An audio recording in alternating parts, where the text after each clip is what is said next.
You're listening to TSN, Tribe Showcast Radio. I really don't. So apparently, if you aren't following the drama in IRC, and if you're just tuning in, this is what's going on. So this is just me being me. I'm going off, and I'm teeing off on different things. I'm teeing off on subjects that pop into mind and that concern me, and things I want to air some grievances about. And one of which was the dev team with a couple different things. Number one is some concerns with Tribes 2, and number two was this really cryptic kind of post that Dave Georgeson made in the forums on Tribal War. Saying, we have really big plans for shoutcasting. And I talked to Wonderdog, founder of TSN, said, do you know what he's talking about? I said, no, Wonder, he never talked to me. And Taxi, founder of WSVN, had a post in the same forum saying, can you clarify this? So if you say that we, meaning Dynamics, has really big plans for shoutcasting, but you don't talk to either of the two networks that really are carrying it along, then the paranoid buttons go off. Well, hold on a second. Is Dynamics looking at doing their own shoutcasting? How do we factor into this? There was no message, there was no call, there was no request, there was no, thanks to the job or whatever you guys are doing. There was nothing of that. So maybe I'm being paranoid. Maybe I'm overreacting. But I'm saying what's coming to my mind, and that's what I do, and that's my show. And that's my job, really. My job is not to expound philosophical and have you guys all listen to me and agree with me. My job is to challenge people and challenge ideas. I say what I think. I shoot from the hip. I'm not always right, but I will defend aggressively my right to be wrong. So, although Dave will not be sending me a Christmas card, apparently he likes the music I play, which is cool. Thank you for using Dialpad. Oh, Jesus, that was the wrong number. Sorry. That would be funny, actually. Wouldn't that be hilarious if I actually got the wrong person on the phone? Okay, there we go. We'll try this one. Try the actual right number and see if this works a little bit better. Thank you for using Dialpad. What a pleasant voice she has. Oh, look at it ringing. Hello. Dave. Hey, how you doing? Not bad. This is Pub. How are you? Can you hear me okay? Yes. Good. All right. I think you're coming in. Hang on a second. I'm turning down the speakers so I don't get feedback. Feedback is bad. People used to be in radio. Did you? Whereabouts? Long time ago, up here in Oregon. In Oregon. What kind of station? What you call a 300. Yeah, which is what sort of format? It was top 40 back then. Yeah. That was a long time ago. What? That was like 18 years ago, probably. 18. Well, how old a guy are you, Dave? And my real name is Sean, by the way, but I'll just go by Pub because if I started saying I'm Sean, no one listening to the show is going to have any idea who the hell I am. Oh, that's cool. Well, I'm 37. 37? Hey, all right, so we're in the same ballpark. I'm 31. Oh, there you go. So I'm not just some smart-ass kid that's teeing off on you. I'm an old kid that's teeing off on you. First of all, I'd like to thank you very much for a bunch of different things. First of all, you'll find I'm much nicer in real life than I am on the air. Number one, the input of you guys into the forums and you specifically into the Tribal War forums, giving us the feedback, I think is phenomenal. And that level of support and that level of involvement with the community is good. And it's sort of a double-edged sword, I guess. Because what it does is it makes us sort of spoiled, and we get dependent on that sort of feedback. So the instance like what we had with the shoutcasting issue, and I understand there were some conversations going on, was the lack of information sort of brought up a lot of questions. Sure.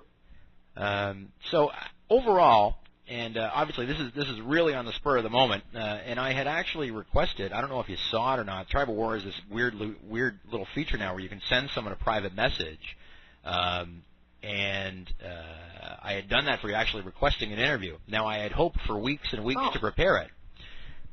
I have seconds and seconds to prepare it instead, which is nice. So Give the private messages. It's right at the bottom. If you look right at the bottom of your forum list, when you go to the general tribes and it has the whole list of all the forums that are there, then it's right at the very, very bottom. I never go to that page. That's why. You just go directly to them. I go directly to the messages. Okay. Let me just bring this up a little bit there. So we'll start with the general stuff. I don't know how much time you have. I know you're a real busy guy. And well, what time is it? Are you guys 3 hours or 4 hours back? I'm on East Coast right now.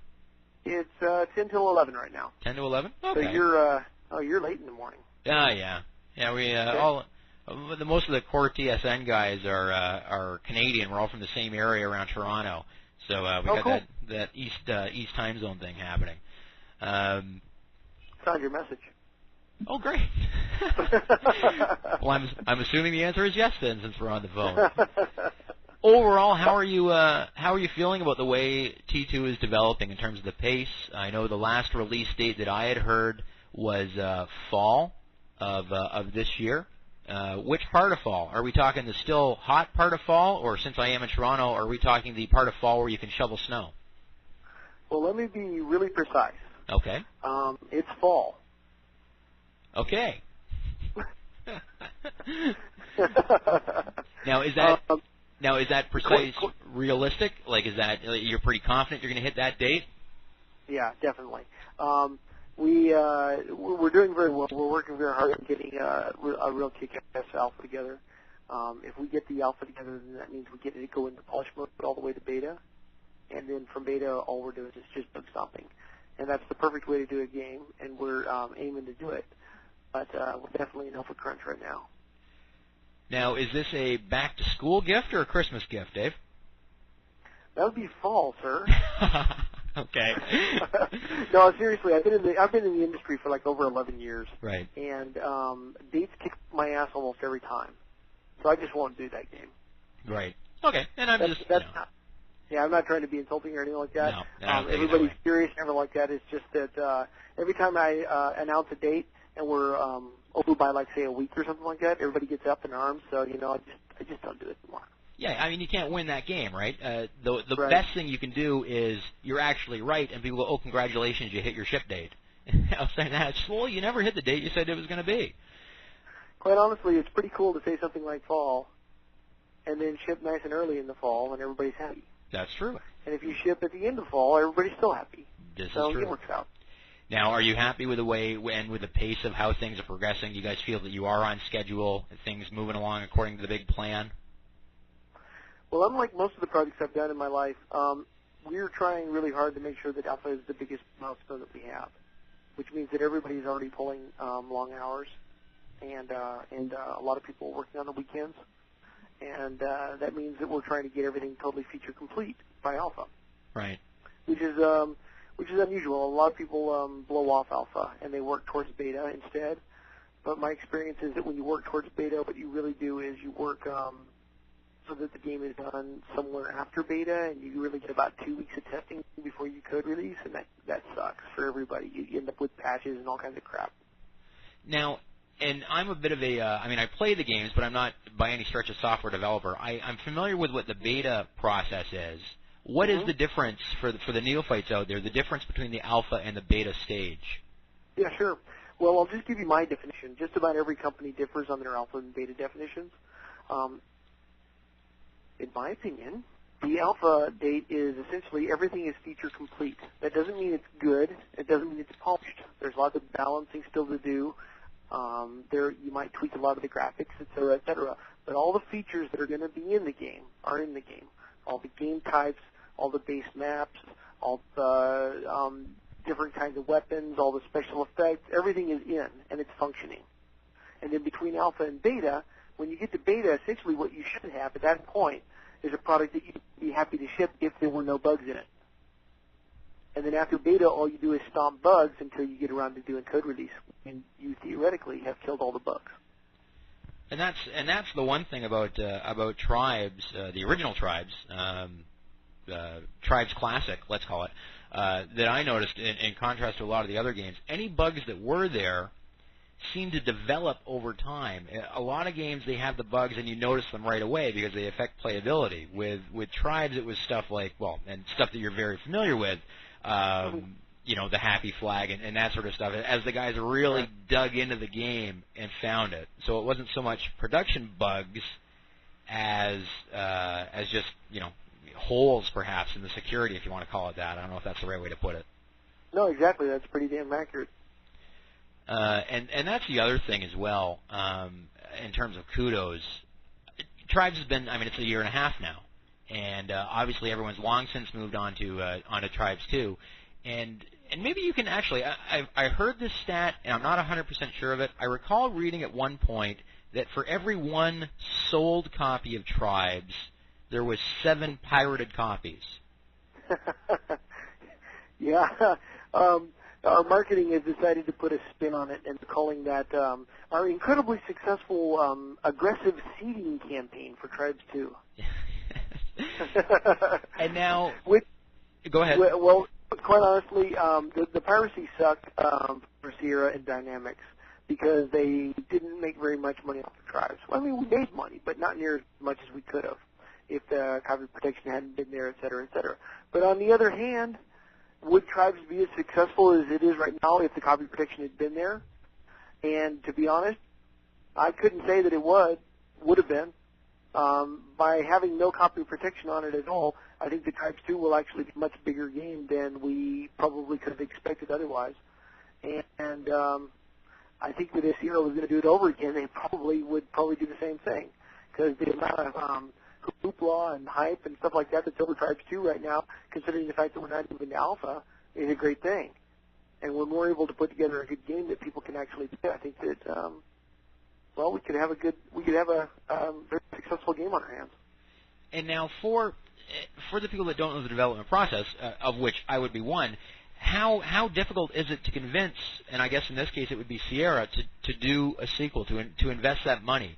Do you look at things, like the community, the number of people that are playing it, are the dollars that were generated? I mean, obviously they're going to be a primary concern, but are they almost a secondary, saying like, look, forget about what we actually sold for this. Here is the potential market that's in place for the sequel. Here is why it's viable. How does the pitch go to the developer? Pitching games is really interesting. It's sort of like pitching movies. You basically have to show people, okay, number one, is there a pre-made audience for the game? Number two, and not necessarily in this order, is this a kick-ass idea for a game? Is this something that people are going to find as a unique kind of gaming experience? Is this better than something else that they could have already played, etc.? And then you also have to show, like what kind of return on investment is the game going to give? Like how much is it going to cost versus how much is it going to make, et cetera, et cetera. It's a business. But on the other hand, I mean, what I tell the guys all the time here, I hire everybody, and I build teams. That's kind of what my job is, in addition to doing the whole vision and everything. But I build teams. That's what I do. Right. And when I hire people on, I say, look, we have one job, and that's to make great games. But that's not it. We have to make great games that make money. If we don't make money, we can't continue to make great games. Sure. So we have to keep that in mind. We have to make sure that we're going to make a game that lots of people want to play, and that's why things like the Xbox are so attractive to PC developers. Now, and that's an interesting thing. I wanted to talk to you about that as well. One of the challenges that I recall reading about developers saying that the hardest thing about PCs is you want to do the best game you can, but you have such a divergence in the user's system.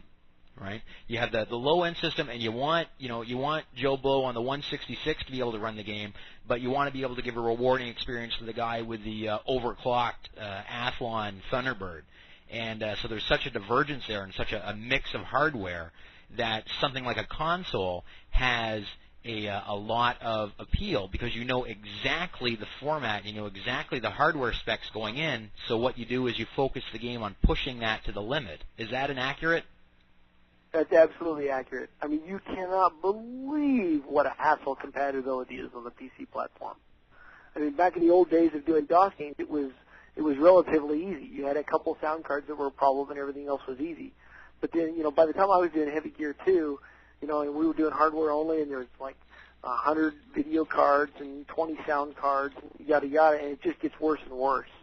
Right. And supporting between a P2300 and a P3 gigahertz and a half is like a dramatic frame rate difference.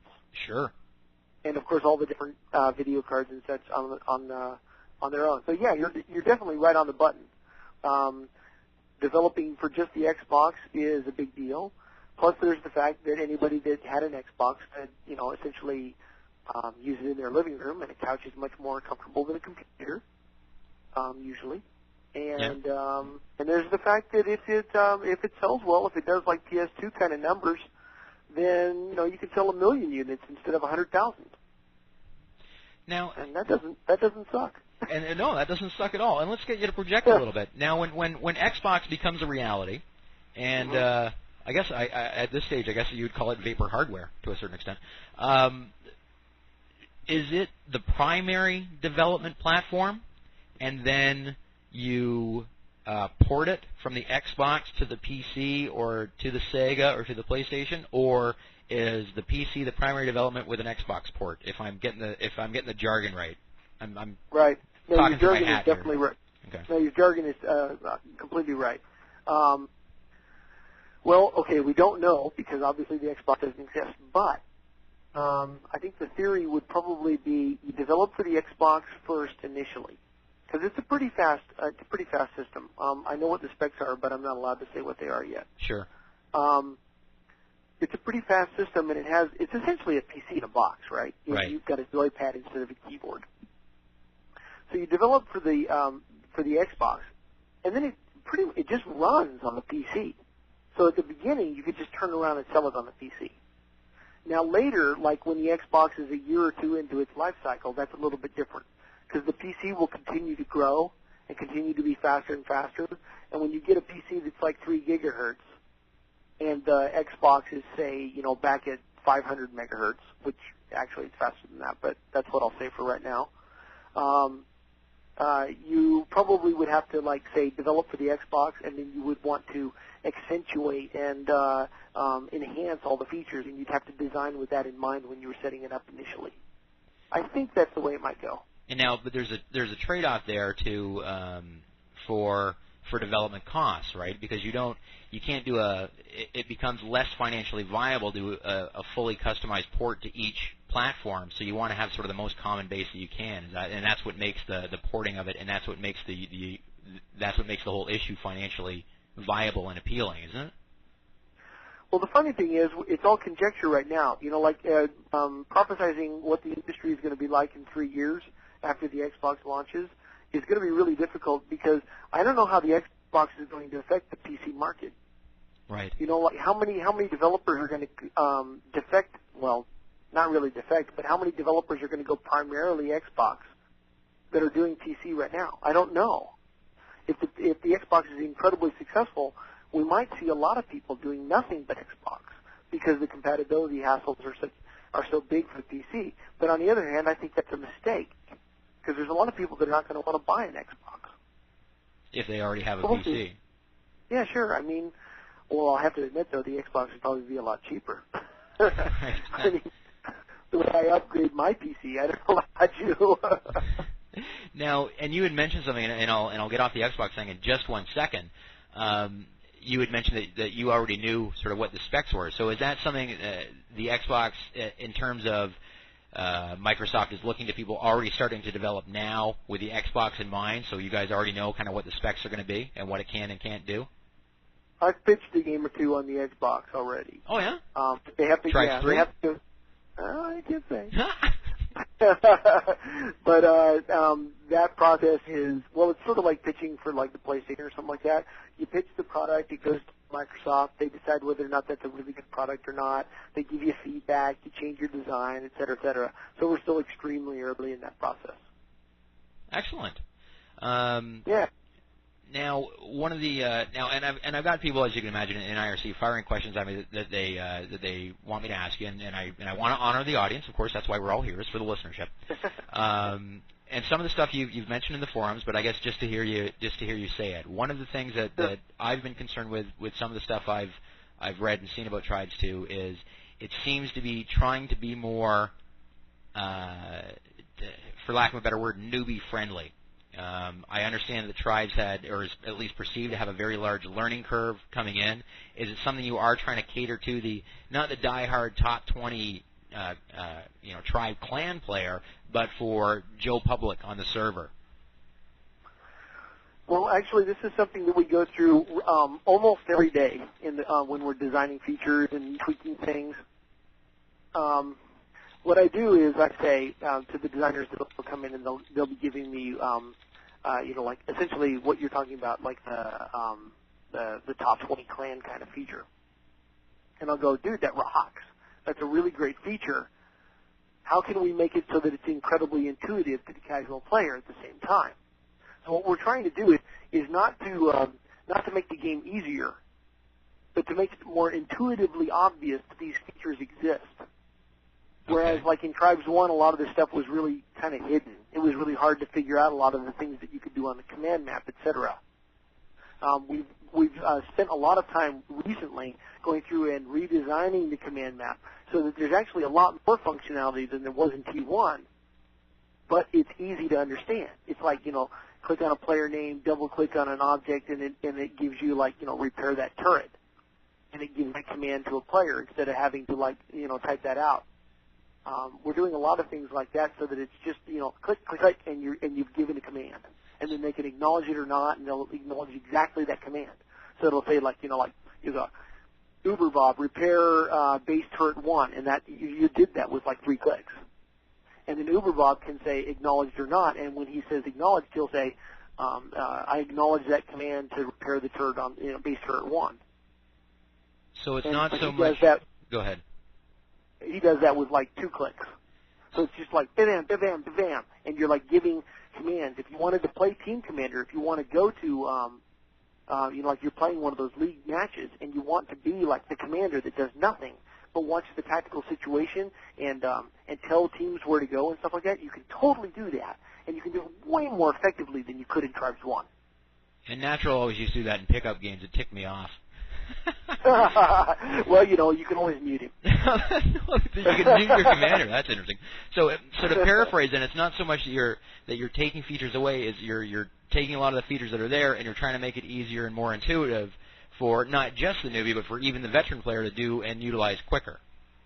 Yeah. See, the trick is, I don't want you to have to read the manual ever.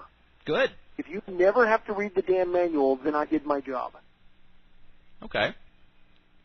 I mean, you might have to read it anyway, but I'm trying really hard to get rid. We'll skinny the thing down, and we'll put most of the stuff in the game. We've got the single-player training missions, so that you can go through, and this is kind of storyline thing that'll teach you virtually everything you would need to know in multiplayer if you were a newbie. And then there's also all the multiplayer matches against bots, so you can go in and play capture the flag and rabbit and all these things against bots. And then of course you can go in, and we have features in there that when you say VBE or something like that. Right. And nobody knows how the hell to say it if they're a newbie.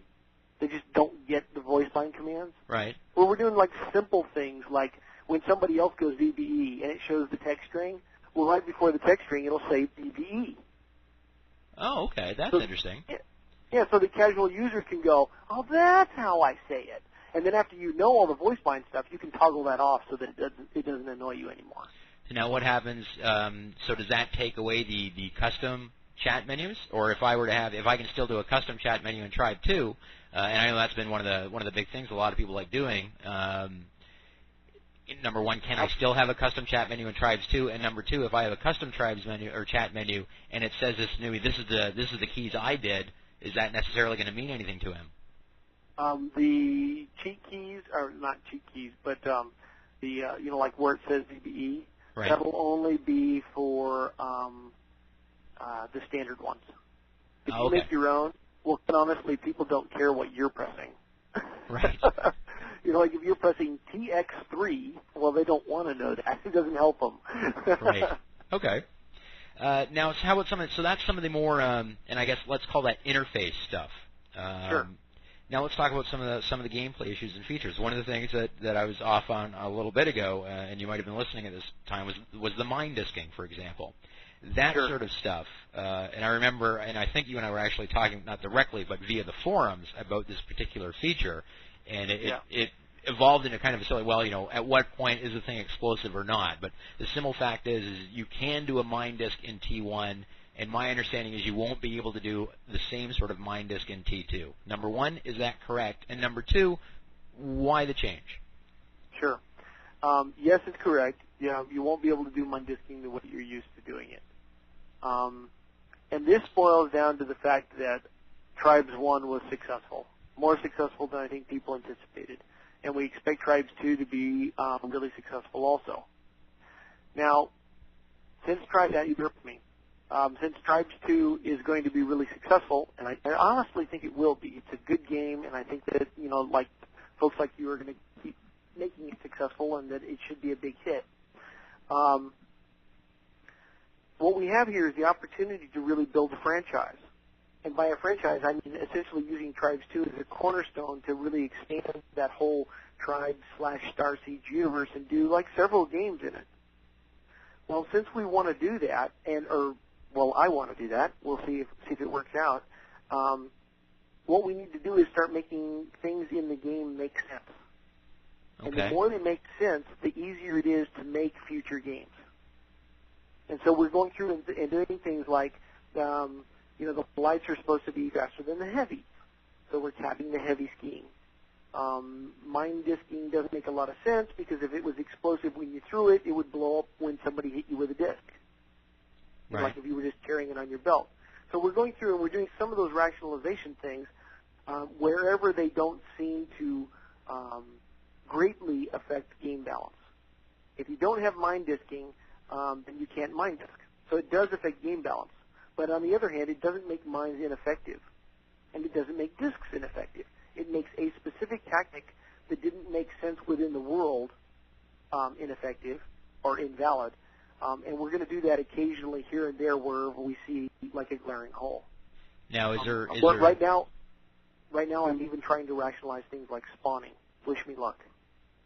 In what sense? Oh, just within the context of the world. Oh, okay. So let's say, I'm not really sure that we're going to ever do anything like an RPG or anything like that, but if we did do an RPG, I would want as much of the universe to make sense as possible. Right. And even if we wanted to do like an action-adventure or a space sim or any of those things, I want the universe to be as cohesive and as bulletproof as we can. That's one of the reasons why we're not publishing gigantic amounts of gray text material like we have in the past here at Dynamics. Background material is what I mean. We're only publishing stuff that we know is really good and is vague enough that we have room to write in the future. Gives you guys lots of room to play if you want to work in that background stuff, but at the same time we have lots of leeway to build future games. Okay. Sorry if I sound a little distracted. I think somebody's trying to break into my apartment. So if I suddenly get cut off, can you call the cops for me and tell them to come to my apartment in Toronto? Now, is there anything else besides minus, you say that like glaring holes, and you mentioned spawning. Is there anything else like that particular thing that you can think of off the top of your head that might be like that is something you guys are working on? Something that would be seen as a, for lack of a better descriptive phrase, an advanced killing tactic. Most of the tactics that exist, we're not changing much. Stuff that bugs me when I see it that doesn't really bug anybody else, but I'm just a stickler for details, is things like when you go up to an inventory station and your new armor just pops into view, or a vehicle just, like appears on a pad and there's no rationalization for it, and so on and so forth. So we're trying to go through and essentially make the universe tighter in a lot of ways. As far as game balance things, I think the disk mining and the skiing are probably the biggest things. Most of the other stuff is, except for trying to figure out a way to make the blaster effective. Now, what are some of the things you guys have talked about? I know some of the things in the forums have been give it ammo, increase the range, don't make it energy dependent. What are some of the stuff that you guys have you done some like trial and error? Have you tried some stuff saying, that didn't work, let's try something else? Where are you at? What is the status of the blaster? We reduced the energy consumption on it a little bit just to try it out, and it seems to make it more handy. It's a nice long-range weapon, especially since the chain gun is essentially a shorter-range weapon. You're probably used to that from Base Plus if you played that. Yeah. Quite honestly, it's kind of close to the cutting board. We've got a couple of replacement weapons that would really take its place and be better, but we haven't made any decisions on it yet. Okay. Because, the blaster... I know that people would miss it because it's like the greatest insult weapon in the game. Well, but, more so, I don't know if you ever had a chance to play with, and he used to be in U.S. Rangers before they broke up. weirdest spelled name in the book, but it was pronounced Spock, and it was like P-S-S-S-T-P-O-K. Guy always played heavy defense and was a blaster fanatic. That was his main weapon of choice. Yeah. No, I mean, it's actually pretty cool, and you can really freak out players by just trying to hang close to them so that they can't turn fast enough and just, harass them. Right. I mean, I do it sometimes, too. It's just really fun to watch people freak. Well, but, and the other thing about the blaster as well, sorry to cut you off, is it can also be used, there's different ways to use a weapon outside of just using it for killing, right? Like you can use the blaster as a lure. You pull your blaster out, you start shooting at the guy, trying to make him think that you're out of ammo, get him better into range, and then kill him with a disc. So, I don't know, there's always different ways to use everything. I guess it depends on how desperate you are to try and kill the other guy. Sure. One of the things that I tell my designers all the time is, okay, guys, I want, like when I first got here, I was like, okay, I know that those weapons are good and that they were balanced well in T1, but I want you to give me a rationalization for why each weapon is a good weapon. What is its specific role in the battlefield? What can it do better than other ones? If it, like, I want an analysis between rate of fire, how much damage it is, whether it's AOE, like how big is its area of effect, like how much damage can you do in 10 seconds, all of that stuff. Tell me why we should keep these weapons. And the blaster was the only one we couldn't rationalize. Interesting. So we're still working on it. I mean, quite honestly, as a weapon choice, the blaster is really only good as a weak, long-range, accurate weapon. Right. And the fact that it sucks your energy out makes it really hard to maneuver, and maneuvering is life. Yeah, absolutely. So we're still playing with it. Okay. And yeah, I mean the reason, like the laser rifle, you can get away with depleting your energy because it's more of a long-range weapon. So that's right. that's the extent. But the blaster being a short-range energy weapon, you have to use it on the guy at close range, and at the same time you're trading off your energy. So yeah, the balance isn't there. There's better choices for sure. Man, not being able to jump jet just kills you. Yeah. Oh yeah. Especially at close range. Now, and speaking of that, one of the things where jump jetting, obviously it's a factor in every aspect of the game, but in something like dueling especially. One of the other things I mentioned earlier on tonight in one of my tirades was the duel mod, and I don't know if you saw Kalua's post in your Hay thread on Tribal War. Kalua was the author of duel mod, and you guys had mentioned that we're looking at incorporating something like that in. Is that something where you would get involved actually with the pioneer of the mod, or do you guys do your own thing, or how does that work on your guys' end of it? Well, usually, well, this is going to sound really bad. we mercilessly pay homage to all ideas that we see. Ah. Actually, we really like the dual mod, and we're probably going to do something that's similar to it. I think that there's some things that, after playing it for a while, I think that there's things that we could improve that he would have a hard time doing in T1, like some of the scoring things that we could change, the fact that it would be really cool to be able to see your opponent as an enemy, with everybody else in the world as a friend, so that you could tell who you were dueling, et cetera, et cetera. Right. That's stuff that is virtually impossible for him to do in T1. And then we could also do things like constraining arenas, et cetera. Yeah, I think we could make it into a really good game type, and I think everybody here is into doing it. It's just a matter of time. And now with something like that, and I'm thinking more of the individual's position in it. Do you give them a hearty thank you? Do you put them on the beta team? Probably both of those. Okay, well, that's great. Well, that's good to hear. Cut him a check? Yeah, I hadn't thought about adding him to the beta team, but that makes a lot of sense. Okay, well, because it's nice. I think one of the things, and one of my points about Tribes is it has been going strong. I think part of the reason it's going strong, and as you would agree, as you're involved in it, is the community and the sense of the community. And I think if you guys can look for ways to reward that community for their loyalty, especially for things like dual mod and shoutcasting that have managed to prolong the interest and that sort of thing and keep it moving ahead.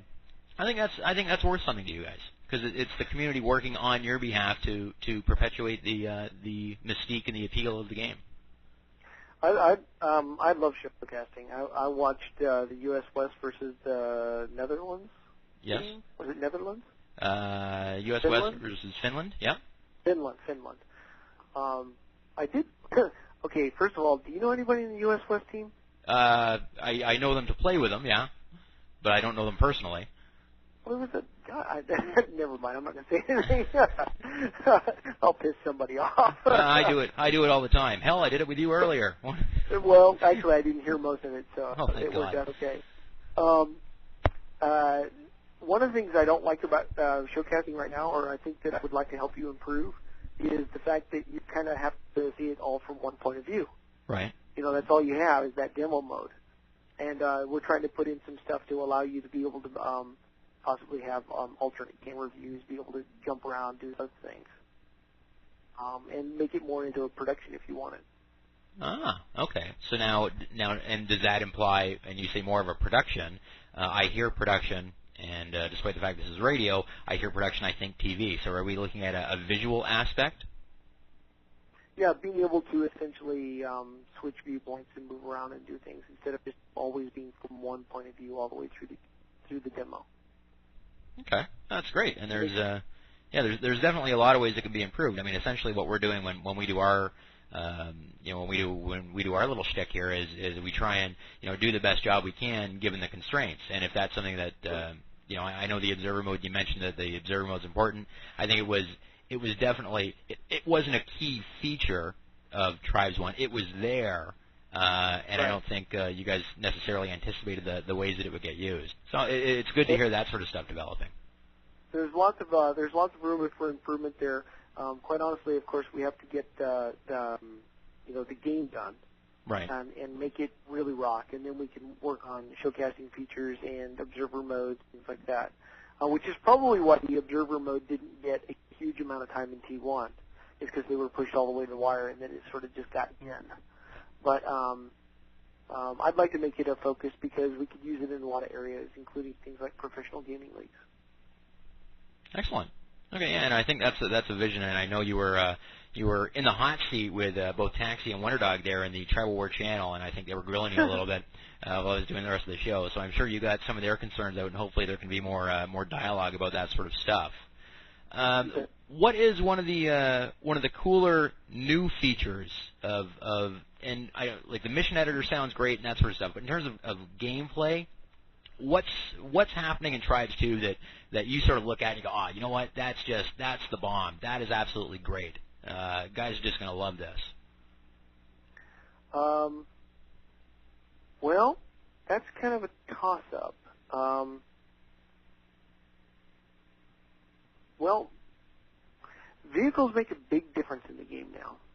Okay. They're not like the focus of the game at all. The focus is still on what I call the suits, the individual armors. Sure. And this is Tribes 1 you're talking about. Yeah, that gameplay is still rock solid. Right. But the vehicles add a huge amount of variety to a map. And they allow you to do things on a big map that you couldn't get away with in Tribes 1. So, like, the fact that scouts can do loops and fly inverted and move around, and they've got twin chain guns and can strafe ground targets and all that stuff. And, you've got bombers with carpet bombing, and then the transports, well, actually the transport's just transport. But we're talking about having, like, the AWACS scout. We got to call it something besides AWACS, but you know what I mean. Right. And then the ground vehicles themselves, I think that running an assault tank is going to be, it's going to rock. You got like a driver running around, and you've got somebody manning the turret, and you can have like a plasma turret or a mortar turret.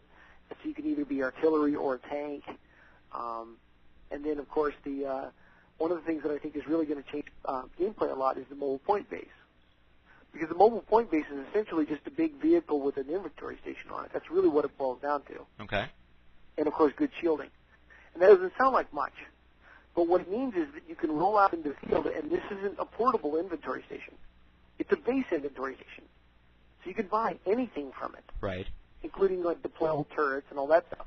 So you can send this sucker out into the field, and you can set up a major base around it. So in Tribes 2, could we see a Desert of Death sort of format where you actually don't even have a fixed base? Each team just starts off with their mobile point base with a flag on top of it? And we kind of go from there. Okay, boys, here you go. You got an open field. Set up shop. Get to it. I think that's actually going to be one of our maps. Cool. And I'm kind of excited about that one. the fact that you can move your base around and stuff like that. The only trick is we were trying to figure out how to turn that into a capture the flag game. So we might have a mobile flag. We'll see what happens. That sounds interesting. Some of the guys go ahead. It'll be one map out of all the maps, but it might be cool. Now, what is the anticipated? And I don't know if it's at anywhere even close to this stage. Though. Have you guys got a target figure for? Here's how many maps of each different game type we'd like to send sort of out of the box. I wish I had the number for you, but I really don't right now. Approximately the same as Tribes 1, more than, significantly more than? Definitely more than. Okay. But it should be less of a factor as well, because the mission editor is one of the things of anything that's changed drastically in Tribes 2. It sounds like the thing that's changed the most, right? So the custom modders will have a much easier time of it, and the mappers. Yeah. I think that what we're really doing is instead of focusing on mission type, because mission types are easy to set up, it's the terrain and everything that's more difficult. What we're really doing is focusing on the size of the maps. Like, for instance, we've got up to 64 players in the game. Theoretically, we still haven't tried that, but theoretically it's up to 64 players. Right. Which is a pretty damn big game compared to Tribes 1. Sure. I mean, you get into a 32-player game in Tribes 1, and it's a big game. Oh, it's huge, yeah. Yeah, I mean, it's just gigantic. There's people everywhere. So what we're doing is we're essentially making small, medium, and large maps. Medium maps are what we're calling the Tribes 1 maps. Okay. And they'll probably account for about 50% of the maps in the game. And then we'll probably do about 25% small maps. And for anybody that went to E3, played the game there, that's kind of the size of the map we're talking about. It's designed for somewhere between 10 and 15 players. Okay. Or less. Good to 5 and still have fun. And then there's the mid-sized maps, which will take you up to 32, and then there's those larger maps that will take you beyond 32. And the beyond 32 maps are really kind of wide open. There's lots of things you can do in them. And the really small maps might not have a lot of vehicles in them, but the big maps will have all the vehicles, that sort of thing. So you're looking at a large map. A Tribes analogy would be something like a Scarborough, and a small map being like a Dangerous Crossing type thing. Yeah. Okay. Yeah, I think so. Some guys are asking me if you're going to be able to steal the other team's mobile base. No, I don't think so. Okay, so it'll be like the enemy's inventory. It just won't access denied kind of thing. Yeah, I think so. That would really suck, though. It sucks to be them, for sure. You could destroy it. Now, one of the things that folks are asking with the larger gameplay is bandwidth issues, that sort of stuff. Is there going to be enough of a change? Is a 64-person game, although possible in theory, from a server point of view, will it be really practical? Has the network code gotten a lot leaner and meaner? Are there issues there that make it more? I can't even really imagine playing on a 64-person server right now. I'm not really worried about the bandwidth issue. The bandwidth issue shouldn't be a big deal. Well, unless you're on a 28 modem, that would really suck. Right. I'm not a big one to talk about min specs, but I think that people are going to seriously want to have at least a 56K modem. But as far as running server, the real issue is I think it's really just going to be horsepower. If you put 64 players in one base and they can see each other, you've got a frame rate issue. So like when we're talking to these guys that are, like the Intel Willamette guys, the new systems that are going to be coming out and stuff. That's kind of one of the features we've been telling them is that, like if you want to have Tribes 2 on your game, you'll be able to run like a 64-player game, and it would run really well. So it's going to take a lot of horsepower to crank up a game like that. But quite honestly, Tribes 2 should last for a while. And I think that CPUs and stuff will get up to the point where people can run those kind of games. If you're running a minimum system, then maybe that kind of game isn't very fun for you and you wouldn't want to do it. Okay. But the potential is there. Now, some of the other questions, as I'm looking at IRC at random, one of the things a lot of people are asking about is the community issues, and again, this goes to more of what I call the interface changes. You mentioned it's going to be, it sounds like it's going to be an all-in-one suite. You can you can set up your tribe, you can set up your web page, you've got your IRC. It's your firing up tribes could be like your internet gateway to a certain extent. Yep. And is that sort of that one-stop shop? Because I was talking to a guy even just earlier tonight who said the first time he ever used IRC was 2 weeks ago, and the reason he used it was because of tribes. Is that the logic for it? And I admit I never used IRC before tribes came along either.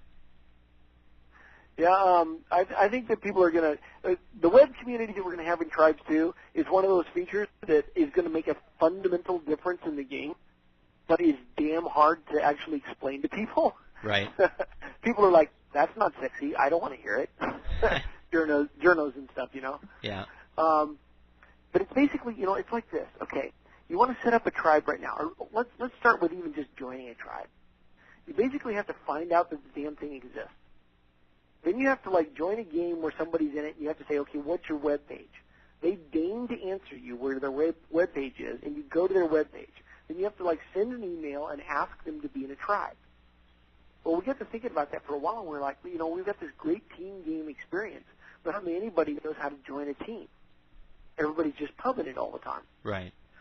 So we got to talking about it, and we were like, what we wanted to do was set up a system by which people could much more easily be able to find tribes, join them, know about them, all that stuff. So what happens now is when you launch Tribes 2, you go directly to the front pages. You can go to the news pages and all that stuff. But you can also go to the forums. You can also see tribal lists, and all the registered tribes will be there.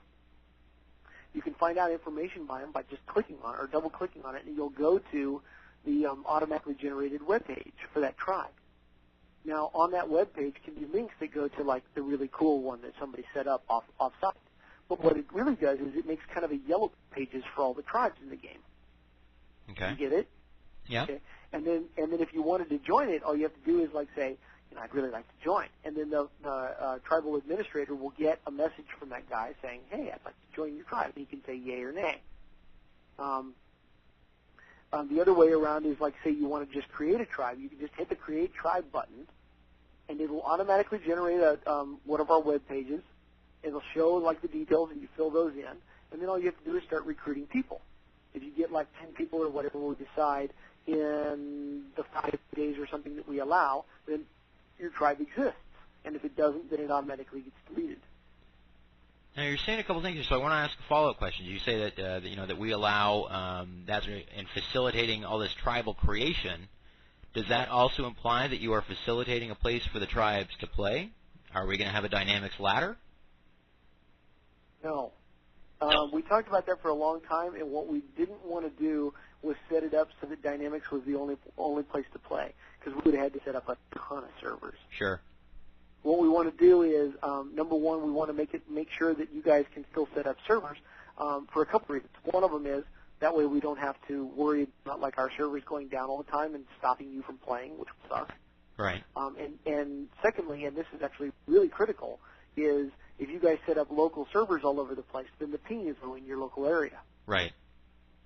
And we don't want to set it up so that people on the East Coast have to play on West Coast servers, and we want to co-locate all over the place, etc. I guess my point wasn't so much about the servers as an actual organized ranking ladder, a la OGL or team play. I would like to do that. It's probably going to be more like a Tribes 3 rather than a Tribes 2 one. Okay. We'll leave it for the professional gaming leagues for right now, and if everything is handled really well, we may never get into that business. Okay. It totally depends upon how well it reacts. If we're not satisfied with what we're getting, we think that there's another level and we can't convince somebody to do it, then we may do it ourselves. But people are really organized out there. I think it's really gonna take off soon. It's just one of those things. It's a no-brainer. It's there's money here, folks. Yeah. It's and I think a lot of people share that vision. I mean, you have the one thing that's interesting about Tribes, which seems a little bit more so than other games, is you have a large cross dynamic in your players. You have, of course, you have a lot of people that are younger, and you have teenagers and that sort of thing. There's also a lot of people that like me, that are old, that play. And when old people start spending as much time with something as I spend with this, you can't help but start thinking about, okay, this is great. How do I make money at this, considering I'm doing this 10 hours a day? So yeah, I think it is inevitable. And one of the ways that we define it here at TSN is we look at it as an extreme sport, and I don't think that description is that far off. No, I don't think so either. I think what it really takes is some seriously professional coverage that people can respect and think that it's high quality. It's like a lot of things. Unfortunately, this is America, and packaging does make a difference. Mm-hmm. And if something looks professional, then in a lot of people's minds, it is professional. And there's a hurdle for people to get over the concept of games being difficult to play and that they can be mastered. Right. But there are games in existence, Go and chess and things like that, poker, that are accepted widely as being sports that can be mastered. And I don't see any reason why we can't do something like that with tribes. Now, one of the other questions that's pressing, and I've read a couple things about this, and I think I know how it works, but I don't know for sure. So maybe you can help me out and the folks listening. The name registration. Obviously, it gets around the piracy issue of Tribes One, but a lot of people who, if you're natural, right? There's a lot of reasons to not want to go on a server as i.e. natural. You get dogged, right. Guys chase you, they target or whatever. So smurfing is a factor. How will that be? If you can sort of give me the Coles Notes version on everything that deals with the name registration. How many names can you have? Can you still smurf? What if you're a blatant tribe hopper like I am? How does all that stuff sort of tie in? Okay, all of this is subject to change. Sure. However, here's how it's being implemented right now. You'll register with a single name. So, like I would register as Kix. And if I join a tribe, I will join that tribe as Kix. And whenever I go into a game as a member of that tribe, I will show up as Kix. However, I can have a number of aliases. And with the aliases, you can go in to the game and essentially smurf. Okay. But you can't join other tribes with your alias names. You can only join a tribe with your real name. Okay. And do you have to register your name separately, your real name and your Smurf names? Yeah, your aliases are just essentially on your local machine. You can change them as many times as you want to. Oh, okay. All right. But your real name is what we develop your history with. And on your player page, everybody gets a player page. There will be probably only two statistics that we keep track of. One of them is like minutes played that you've played as that character, and then the other one is your tribal history. And as you go through in Tribe Hop or whatever it is, it'll sort of compile a history for you as you go through. Okay. Yeah, which is interesting. Yeah. We'll try that on beta, and if everybody likes it, then we'll keep it, and if nobody likes it, then we'll discuss getting rid of it.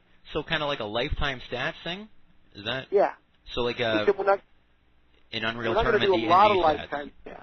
I'm sorry, what? In Unreal Tournament has the NG stats or whatever it is it's called. What's NG? I don't know what it is. I don't know what it stands for. It's basically it's a stat track. It's your frag counter, essentially what it is, I think.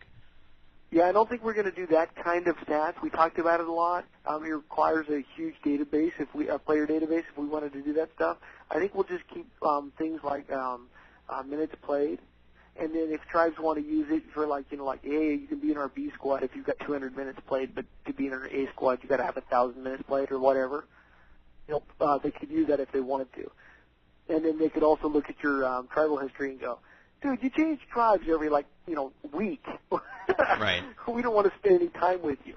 And the whole essence of it is to essentially, we don't want people to role play or anything necessarily, but developing a reputation for yourself is a good thing, especially if you're going to start doing things or a bad thing, I guess, depending on your reputation. It could be a bad thing. Yeah. Well, okay. Honestly, bottom line, we want people to be responsible for their reputation. That's fair. The more responsible you feel about your reputation, the better gamer you're going to be. Or at least most people will be. Yeah, I agree with that completely. Now, one of the other questions then is, and I know you guys get put on this all the time. Everyone's very protective about their names and about their handle, and I can imagine there's probably a few dozen players that can legitimately be concerned about that sort of thing. The bulk of the players aren't going to fall into that, but someone like a natural, right? Yeah. Will he have a chance to pre-register his name? Will some of your other who are seen as marquee players whose names might be highly touted? Is there going to be a means of them to protect their handle and protect their identity? Yeah, this is going to be really interesting, actually. The best idea we've come up with so far is to have some sort of web registration form that you can log on to this thing and say, like, here's my real name, here's my screen name, and punch it in. Maybe not real name because some people are really sensitive about privacy, but we want you to be able to enter that information in. And then if we can get that in, say, like around beta, and we can start deciding, well, okay, we've got a duplicate natural here. So who's the real natural? And then we can sort of work that out. It's going to suck for us, but the more of it we can get registered ahead of time, I think the happier people will be. Sure. Is that necessarily something you guys want to take on yourselves, or is that something you might want to volunteer out to the community for the maintenance of it? Well, we could give it out to the community. Right off the bat, I'm not sure about that. It's a good idea. We could pursue it. I would not want to set it up in any hands that I didn't know really well. Right. Because if there was any kind of favoritism or something going on, or somebody had a grudge and I didn't know about it, it would really suck. One of the suggestions getting tossed in IRC is hooking up with something like Tribal Wars is tremendously respected, at least among sort of what you want to call the hardcore players, where they have, especially amongst Halo players, yeah. Yeah, and they have the the forums, and they've already registered their names there. So to a certain extent, what you're talking about doing is already sort of duplicating that. So if you possibly let something like Tribal War handle that registration process for you guys, then that might number one, it might save you guys a heck of a lot of time and grief, and it gives them some involvement as well. So that might be an option to consider. And that was from Bloody Shark. That's a really good suggestion. What we could consider maybe is for Tribal War to compile a list of people and send it to us, and then maybe we could add that in ad hoc. But I think we'd still want to resolve differences on our own so that there wasn't any favoritism accidentally. Right. Or on purpose. I mean, I know most of the guys on the boards now, and I like virtually everybody that's on the forums. But you know how forums are; they're pretty anonymous, and I don't really know them. And this is my lifeblood. Sure. So I don't want to screw it up. Yeah, that's no, guys are asking some pretty specific questions. I don't want to get into stuff, and then like people are saying, well, what about people with the same names? I'm sure you guys aren't at that stage yet, and I also don't want to ask you a lot of questions that you've already sort of answered over and over again. I have had you on the phone for close to an hour now. People are saying I should let you go. I don't know. Like, I'll keep you talking all night. As long as you want to talk, I'll keep you here, because how often do I get this chance? Well, probably another 10 minutes or so. Yeah, all right. Okay. Well, in that case, I'm going to hit on a couple things.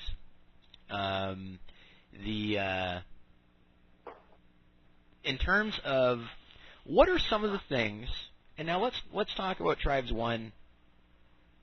Looking back on it now, hindsight being 2020, what sort of stuff do you see in Tribes 1, the way the gameplay is getting played now? And you say, yeah, you know what, I don't like the way that's happening. Obviously, the heavy O skiing is one. But are there any other aspects of it? One of the things I recall reading was you were talking about having different generators, so different generators power different elements of the base. I looked at that and said, okay, well, what that would do is that would prevent one heavy from coming in, owning your gens, and basically shutting down your entire base. Instead, you would have to have a multi-pronged attack, so your base will never, it's much harder to get it completely trashed. It is a base after all. What other sort of stuff like that do you guys see and you're looking to try and fix, for lack of a better phrase? Well, of course, with the advent of heavy O, vehicles went by the wayside. Right. Which was unfortunate because they used to be really, really fun. I mean, back in the first days, people were always like, you have heavy APCs running across the field, or APCs full of, HPCs full of heavies going across the field and invading bases and stuff, and it was a lot of fun. Additionally, there's a lot of bases like Rain Dance, where the base only has one entrance, and that sucks. From which perspective, the offense or defense? If somebody owns your base on you, you're screwed. Yeah. You're done. It's over. And what we need to do is make sure that there's alternate ways into a base so that people can't easily own a base like that. Okay. In addition, it makes it very easy to defend, but if they ever do take it over, then it's impossible to get back. We have been playing a lot with spawn point stuff so that one of the things I don't like particularly is that you kill a guy that was standing next to the flag, defending the flag. You grab the flag and you start to run out of the base, and he's there. Right. So you have to kill him again, and then you run out of the base a little farther, and he's there again. You're like, God damn it, how many times do I have to kill this guy? Now that's more a factor on the tribe's one end. That becomes a factor on maps like Broadside and Scarborough. But for the open ones, it's less of a factor. But I guess that's more of a concern for you now because the tribe's two bases. It sounds like they're leaning more towards that sort of play. Is that accurate or? Yeah, we have a lot of different bases. They have a lot of different egresses and entrances. Some of the bases are just gigantic. Some of our bases are so big that we could make it completely inside the base mission if we wanted to. Right. They're like bigger than Quake levels. Now, those are exceptions rather than the norm, but we just have a lot kinds of different gameplay than you're used to in T1. And some of it, well, as we go through and we start testing, we're probably going to find out that some of it doesn't work. But on the other hand, we identified a whole host of issues like that, like the fact that, say, like the vehicle pads weren't shielded. This is something we fixed in Base Plus. And so because the vehicle pad wasn't shielded, somebody can come in and just destroy it time after time after time. Usually it was in an exposed position, so it just got destroyed, and nobody ever had a vehicle to use once Heavy O started. And even if they did get a vehicle, they didn't use it because Heavy Skiing was so darn fast. I mean, right. why bother? Right. And I don't blame anybody for not doing that, but at the same time, there was all this really cool gameplay that just stopped getting used. And so we wanted to make sure that things like the command map being extremely confusing and non-intuitive at all, and sometimes not even that useful, we wanted to make sure that stuff got fixed. Accentuate gameplay wherever we could, make voice communication a lot easier. You're aware that we're going to have live voice, right? Yes. Yeah. Now, is that a technology you're doing on your own? Have you licensed something? We're looking into licensing a codec now after we played with it for a while and we kept running into patent licenses.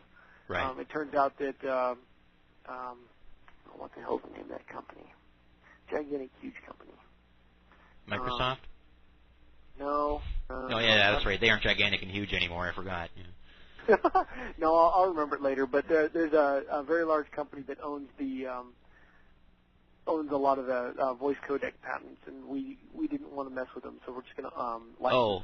Xing? X-I-N-G, that one? No. Lucent. Lucent owns a lot of Lucent stuff. Technologies. Okay. Yeah. Oh, is that right? I didn't know that. So, yeah, they got locked up. Huh. Government didn't know what they were allowing. Anyway, so we're going to go ahead and license something, but then we'll be doing a lot of homegrown stuff with it in addition. I think that we'll have one gigantic voice channel that people can mute and unmute within and be able to give conversation back and forth. We're still trying that out, and of course that'll get a lot of heavy play during beta, but I think it'll work really well. Now, and you guys, and I'm assuming here, and correct me if I'm wrong, I'm assuming you check out you know what your competition games are, things like Quake 3 or things like Unreal Tournament and that sort of stuff. Do you check those out? Do you play those at all? We play them some. Some of the guys that are on my team play them more than I do. I'm focused on T2 a lot of the times, and honestly, I use myself as a blind. Okay. I tend to I play a ton of games, but I usually don't play the direct competitors a lot because that way I can't be accused of stealing ideas. Okay.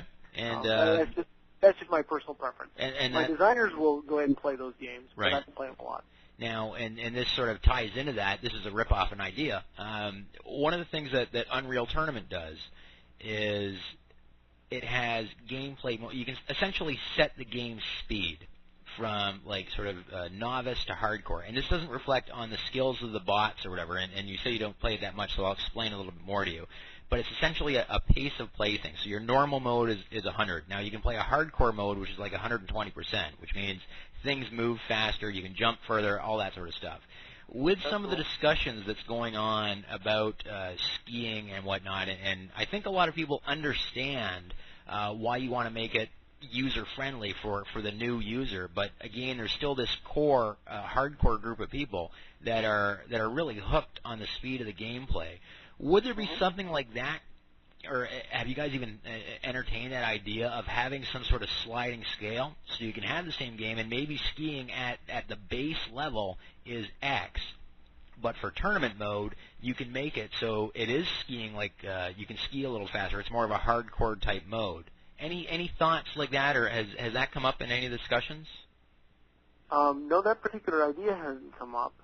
But addressing the speed issue, I don't think that people are going to find that Tribes 2 is slower at all. Okay. I mean, yeah, definitely heavies are slower, but lights can still fly. Right. The vehicles are fast. So I think that the actual pace of the game is really, really fast. I certainly haven't noticed a dramatic decrease in speed in anything except for, say, the heavies. I think mediums are actually faster than they were in base. Okay. And that was one of the other things, and I guess going back to the earlier question about, in hindsight, you mentioned the vehicles. I guess the medium armor is a bit of a disappointment, right? It just wasn't utilized outside of the designated turreter type role. Right. Go ahead. Well, if you play Base Plus, we basically made it faster and tougher, Yeah. and all of a sudden you started seeing mediums all over the place. Lights became the specialty unit. Mm-hmm. They basically go out and they snipe, and they drive, and they can be the cloaked assassin in Tribes 2 because they can use the cloaking pack. And so they're extremely useful for that kind of role, but the mediums are definitely the shock troops, and the heavies are, like if they can coordinate with a vehicle, then they're just like the juggernauts of the field. And if they don't coordinate with a vehicle, they're like the uber defense. Right. And so, yeah, the roles have shifted. That's definitely for sure. But I think that they've shifted in a way which was originally intended with Tribes 1, and I think that they've shifted in a way that makes the gameplay actually better if people can shake the specter of heavy O. Now, one of the things about the weather effects I wanted to ask you, I've managed, and I mentioned earlier, I'm 31 years old, so you and I are in the same decade, and I've managed to live thus far in my life without ever once getting hit by lightning. How often? I won't get hit by a tornado once. How often am I going to get nailed by lightning in Tribes 2? The jury's still out on that. Okay. I have a feeling that if you went up and stood on top of a mountain and you waited there for a while, you'd probably get hit by lightning. Okay. You'd be the tallest thing. The Badlands has a lot of mesas. So if you go up and stand on top of a mesa, which the lightning is in the Badlands mostly. If you go up and stand on top of a mesa and you're a gigantic metal thing on top of a big flat spot, well, you deserve your fate. And I'm kind of jumping around here a little bit because I know I've only got you for a few more minutes, so I'm trying to just keep everyone as happy as I can. A couple guys are asking for things like some info on turreting. One of the things I read is, let's say, rain dance. You got the plasma turret sitting on top of your base. Are you going to be able to exchange that plasma turret with a rocket turret? How is the turreting role going to be different? Are there enhanced turrets, new improved turrets, weird turrets? What's going on with the turret thing? Turrets move a lot faster than they did in Tribes 1, and they have more of an unrestricted firing area. In other words, they can pretty much fire in a complete hemisphere, so there's not any blind spots. You can't stand on top of a turret and destroy it. Okay. Yeah, they're a lot more dangerous now than they were. Additionally, we have like base turrets that are heavy or light classification, and a heavy base turret can hold either a guided rocket, not guided rocket, it's called a missile launcher now, a missile launcher or a fusion turret. Right. Barrel, and the light ones can hold either an AA gun or a plasma gun. And what happens is you essentially run to your inventory station, you buy a barrel, and you schlep it out to the base turret, and you can swap out the barrels. Okay, So that clarifies that a fair bit from what I had understood. All right. And if you don't like the way the designers set up the turrets, then just change it.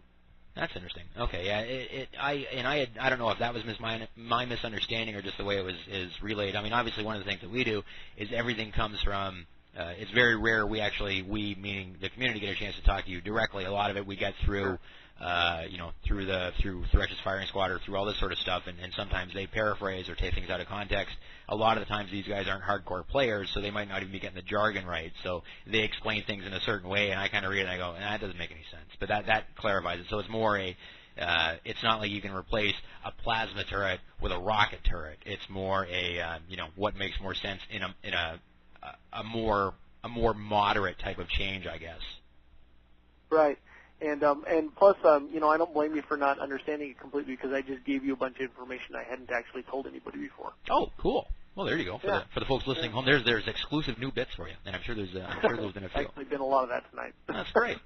It's the merit of drinking a couple of beers before you do a phone interview. There you go. Yeah, I do it generally before I do my show.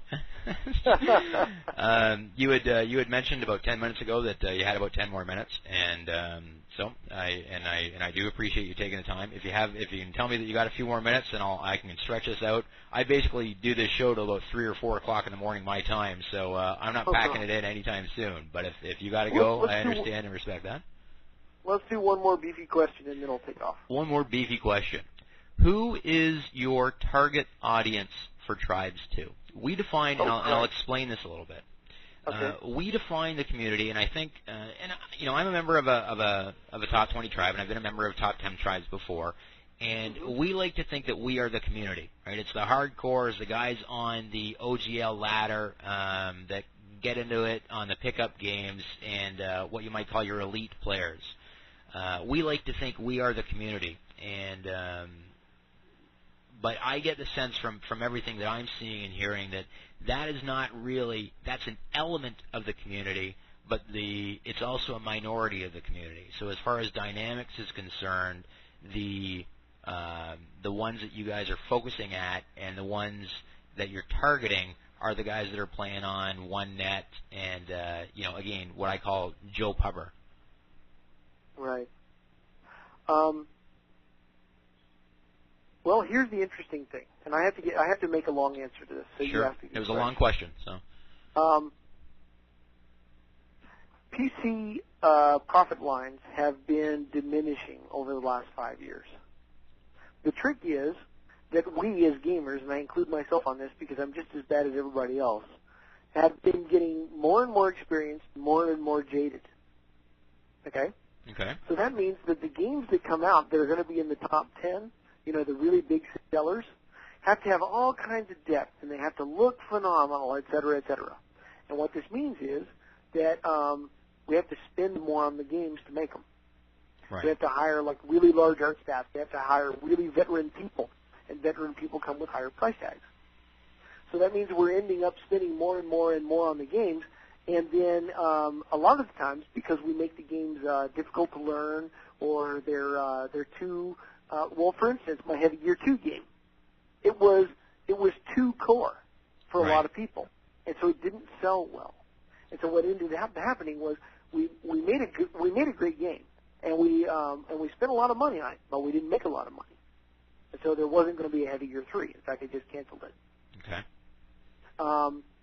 So to avoid that kind of death, but to still sell a lot of games, you have to make something that's spectacular and can create a really large audience. And the tightrope that you walk with a core game is, okay, if we make it too easy, like there's not enough depth to it, and there's not enough really cool features, and it doesn't have any extended game life, then nobody wants to play it.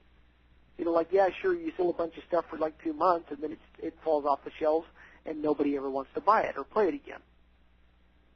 But if you can make something that has incredible depth, and it has a lot of features in it, and this is the important part, it's intuitive. People can pick it up. One of the things that Tribes 1 was good at was when you first started playing it, you didn't have to learn about the command map. You didn't have to learn about deployables. You didn't have to learn about any of that stuff. You could play it exactly like you played Quick and go shoot shit if you wanted to. Right. Okay, I just said shit. That's what I say a lot worse than that. Anyway, and you could just do that, and then you could learn as you went, and you played longer. But the problem was a lot of the stuff that was in there wasn't intuitive. In fact, I played the game for months before I found out some of the features that you could do, including things like skiing. Skiing was not intuitive. Somebody had to basically tell you that it was possible before you chanced on it, most of the time. So what we need to do as developers is is not hamstring the game. We don't want to, like, take features away. But what we do want to do is make it as obvious as we can to as many people as we can, so that essentially what we're doing is creating more core gamers, like you guys. Okay. People that can, like, play the game, and they play it for a couple of months, and then all of a sudden they're like, dude, this game totally rocks.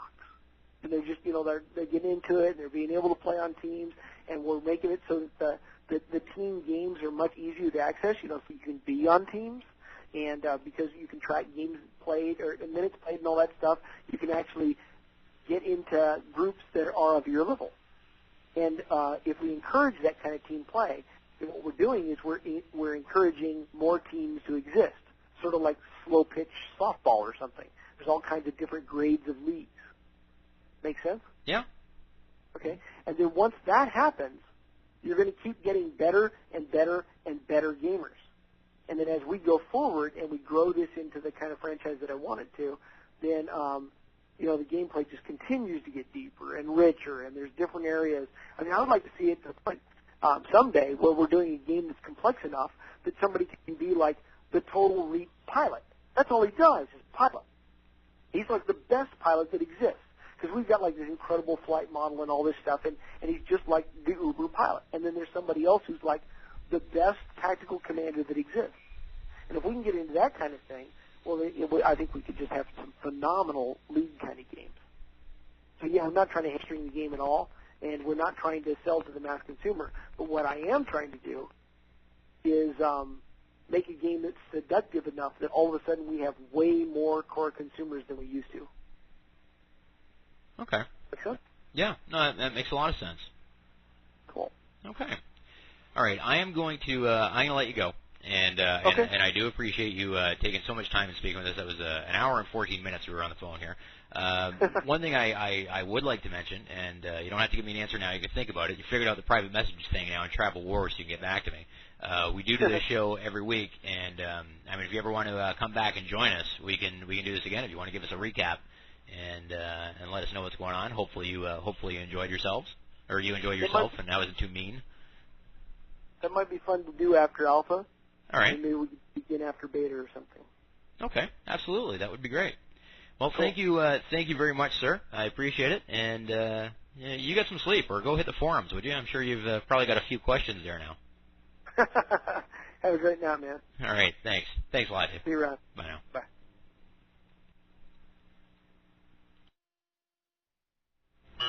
Woo. Well, how cool was that, folks? That was Dave Georgeson from the Dynamics development team. So if you're just tuning in, it's been a pretty eventful night here at TSN. This is the open bar.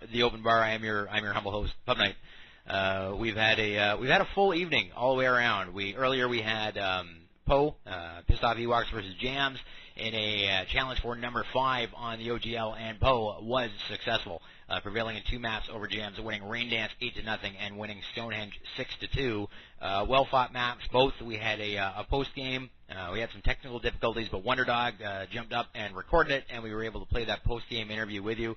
And on the subject of interviews, as I was off on a tirade of one of my typical sort of Tribes 2 type things, criticizing and just basically being a shit disturber like I am apt to do, I was informed that Dave Georgeson was listening to the show. So we got him on the horn, and we did an hour and 15-minute long interview. That was pretty neat. And, thanks to Dave. If you're still tuned in, having a beer, thanks very much for taking the time. I appreciate it.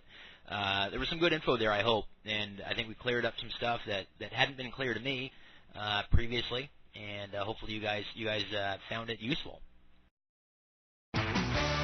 You're listening to TSN, Tribe Showcast Radio.